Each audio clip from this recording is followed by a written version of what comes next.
ஆ guys எல்லாம் பார்த்து நம்ம கடைசி இதே பார்க்காம போயிட்டான். இங்கே பாருங்களேன், இந்த டாக் என்ன தெரியுமா?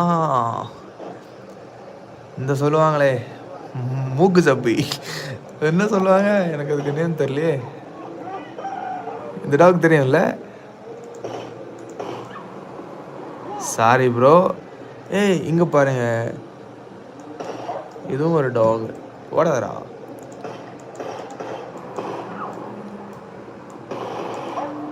சாரி கைஸ், நான் ரியாலிட்டியில் பெட்டெல்லாம் எதுவும் பண்ண மாட்டேன். ஆனால் இப்போ உங்களுக்கு காட்டணும்னு ஒரே காரணத்துக்காக மட்டும் ஐம் ஜஸ்ட் டூயிங் தட். இது தெரியும்ல இந்த டாக் இதுன்னு, இந்த சப்பு மூஞ்சி, இதுக்கு நேம் என்ன எனக்கும் தெரியலையே, மறந்து போச்சு. இந்த பையன் தான். ஓ பாருங்களேன், கொய்யால அவ்வளோ நீட்டாக இருக்குது. ஸோ இது ஏன் லைட்டாக எல்லோ கலரில் தெரியுதுன்னா